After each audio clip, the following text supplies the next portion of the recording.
Hello everybody and welcome back to CoolKvothe Dark Souls Let's Play. In this one, I'm actually going to take on a few new guys and eventually head into the Undead Burg. But first off, we're going to head here, which is actually a little bit into the Undead Burg, right before the Capra Demon. And I'm going to try to get Havel's Ring, which is something that I mentioned earlier, but I was a little too afraid to fight the guy.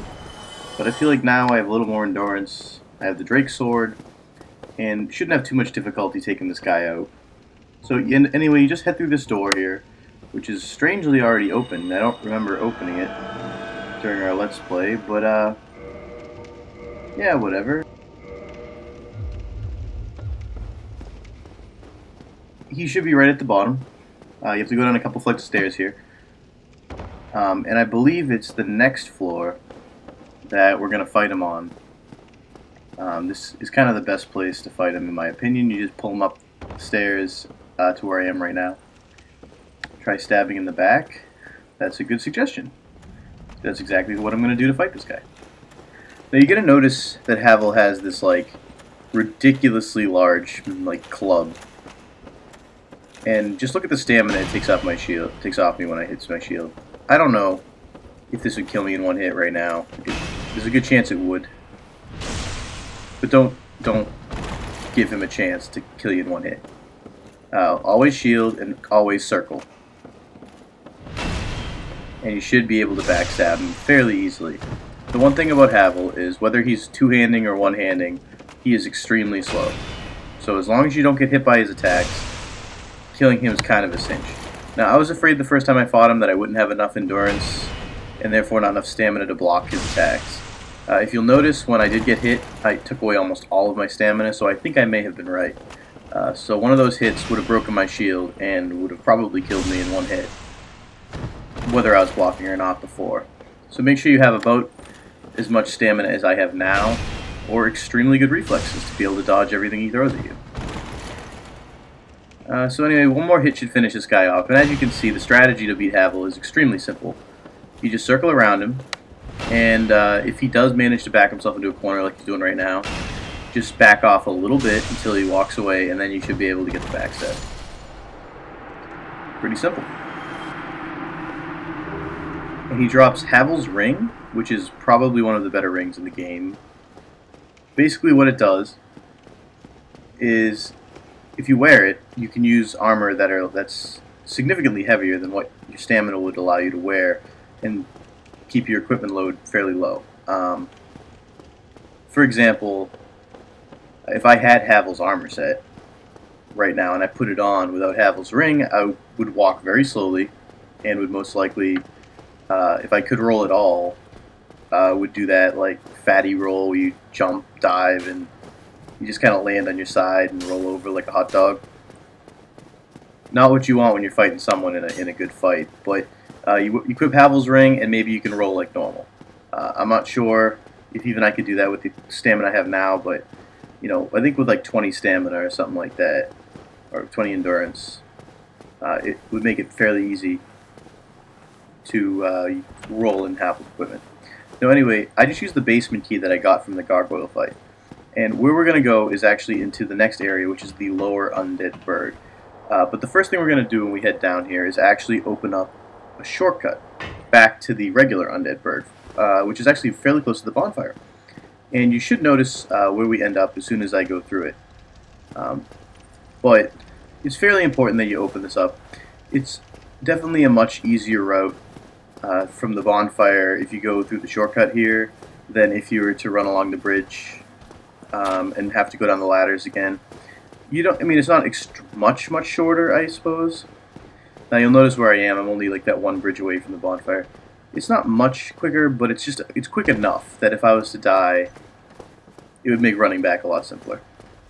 Now you're gonna notice that a bunch of dogs are gonna follow me up the stairs. Don't run all the way down into the courtyard right away. Try to bait them one by one and bring them up here. You should be able to take them out no problem. It's when you get like 2 of them on that little staircase at the same time, or 3 of them, God forbid, that you most likely will die. See, just by running back to to the bottom of the stairs here, I have all 3 of them up in my face. So yeah, if you actually head over here, there's a door here, and Somebody it's actually locked. Help me. Damn, I'm finished. And this is because I actually forgot about this guy, so in one of the later episodes, probably after I do the depths, I will come back and rescue him. But there's a guy locked in here, and the key is actually at the Undead Merchant in the Undead Burg. It's called the Residence Key, and when you buy it, you can come down here, unlock this guy, and he will eventually appear at the Firelink Shrine. And when that happens, he will sell you like sorceries and stuff like that, and talk about his master, Big Hat Logan, which you can actually rescue from Sen's Fortress a little later. Right now, if you notice me running back and forth like a moron, I'm actually trying to bait this little ambush here without actually running into it, and that's what I couldn't remember where you had to stand. I recommend running back behind this cart here. It didn't really work out, but if I had killed that guy there, it would have been exactly what I was looking for. Because basically, these guys throw these little poison darts at you, and their regular attacks inflict bleed, which is pretty deadly. You don't want to bleed out. That little meter that's under my body right now, that is what that is. And if it fills up, you start to take damage massively due to bleeding. So keep your shield up. They will cause bleed a little bit through the shield, but it shouldn't be uncontrollable. You should be able to make it happen and kill these guys without having that bar fill up. So now anyway, this is actually an extremely short area. The Undead Burg as a whole is a very large. As you saw, it took me multiple episodes to get through it. This is only going to take 1 episode. I'm basically almost at the boss now. This is another occasion where there's another ambush with dogs and actually ninjas. If you run up for far enough, you'll aggro 2 dogs and 3 ninjas all at the same time. So do what I'm doing through this area. Just walk forward just enough to aggro just 1 group or 1 person each time, and then retreat and fight them on your own ground. Now, these guys, I feel like, look just badass. The red eyes under the hood is pretty cool. You can see the Hollow Thief's leather armor. You can actually get the full Hollow Thief set if you farm these guys long enough. I've never done it, but there is another cool set in one of these doors. I forget which one. I believe it's the farthest one on the right. And I'm actually going to equip it. I believe it's called the dark leather. I think it's dark leather or black leather set, and it makes you look like a ninja or a thief or something. So it is pretty cool. It's definitely not the one that's supposed to, I guess it's more of a thief or an assassin. There actually is a ninja one that looks kind of like Ryu from Ninja Gaiden, and like it's almost modeled exactly like him, which is pretty cool. So you'll see that later. Well, actually, maybe we won't. When I do Blighttown, I'm definitely going to do it a little differently. I'll show you where the entrance to Blighttown is normally, but then I'll probably use the Master Key to go in the back way. I've beaten Blighttown both ways. It's not that much more difficult to go in the normal way. It takes a little longer, but it has frame rate issues, and I don't want to put that on. I don't have to record it. It'd be kind of a pain in the ass. All right, but anyway, this guy doesn't run after you, and that should be a sure sign that something is amiss.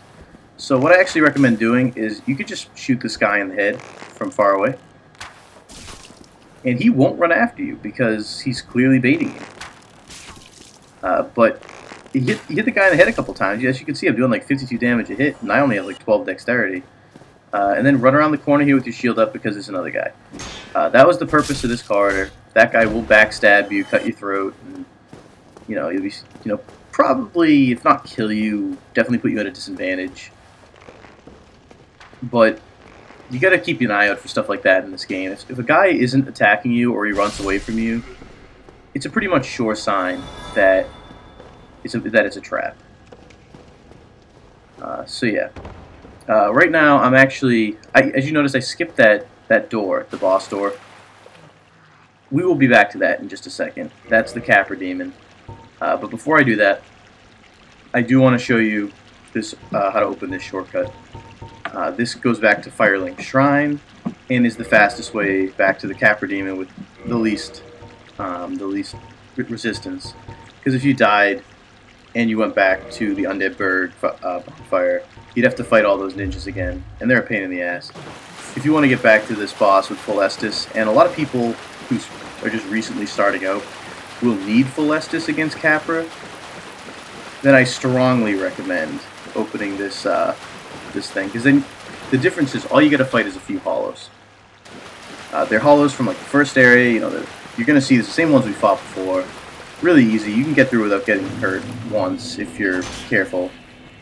And the ninjas are just a pain in the ass. They can inflict bleed on you. You're probably going to get hurt, waste an Estus or a heal or something like that. And what's the point?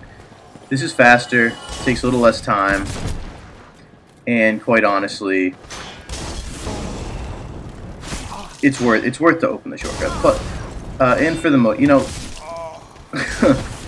and for the most part, you're going to use the shortcut a lot just to get to that merchant that I was just at, because he sells these purge stones, which remove curse. He sells some charcoal pine resin, which adds fire to your weapon. He sells the poison remove items. He even sells a humanity, I believe. But there's going to be a couple things you're going to want to get from him over the course of the game, and that's what you're going to end up using the shortcut more than even the Capra Demon. But this is the perfect time to open it. And as you can see, just attesting to the fact that these hollows are basically a foolproof way to get back to the boss easily. I just, messed up bad there. I jumped off a cliff, I got hit in the back, I got hit by 3 guys at the same time, ran away, ran to the bonfire, didn't even remember to heal, tried to throw fireballs at him, and then killed all 3 of the guys in the same hit, and somehow survived the whole ordeal, despite the fact that I was playing like a complete scrub.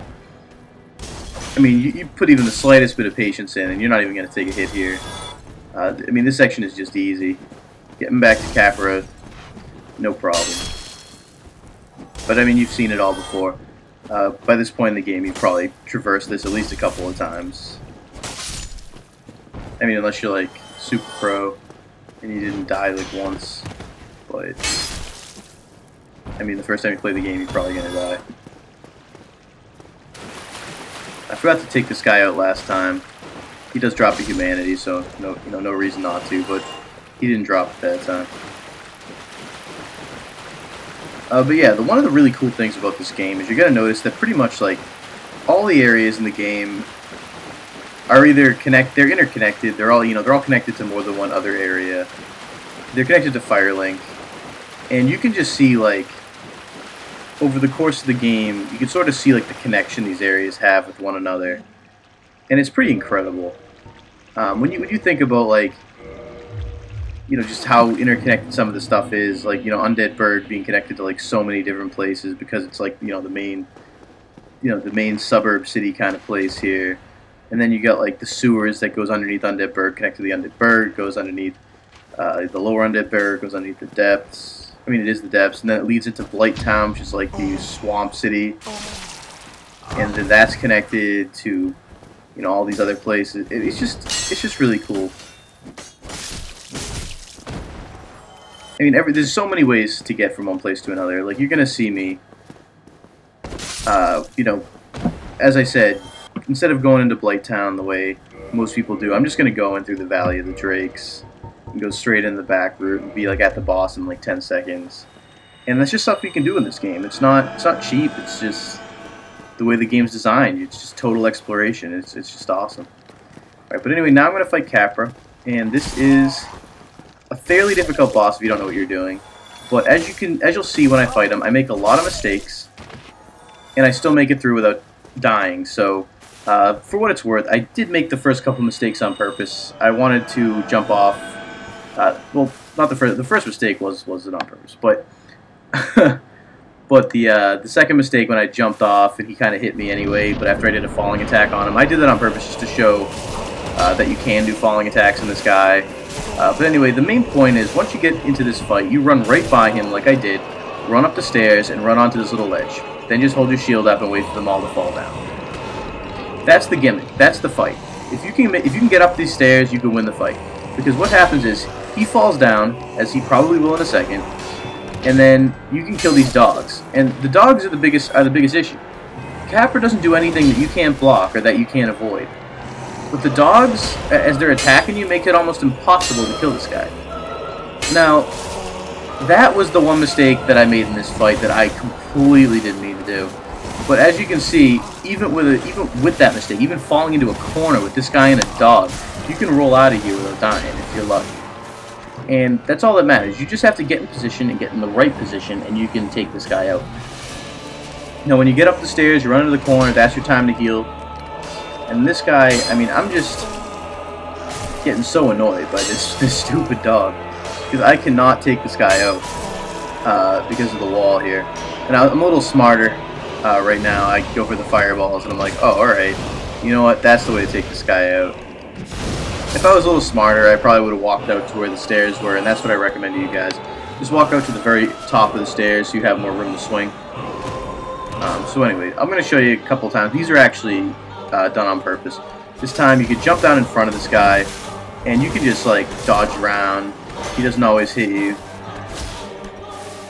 And you can get hits in, like no big deal. And look, he's just like swinging at nothing right now.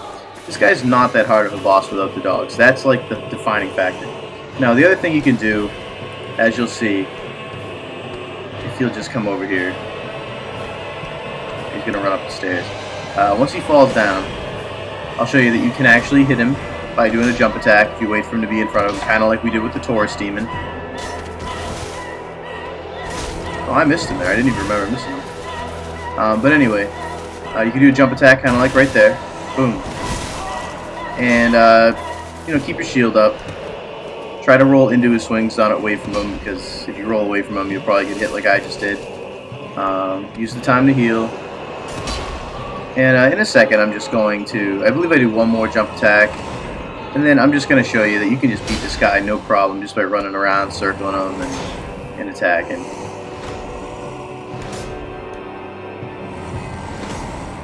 I think the most annoying part of this fight is just waiting for him to fall off sometimes. Yeah, you just wait for him to be about right there, and you can hit him right there in the head. And then you try to roll away. I was a little slow, but you can roll away from that. Now I'm going to show you how to beat this guy. You just keep your shield up, keep close. A lot of times he'll just miss you.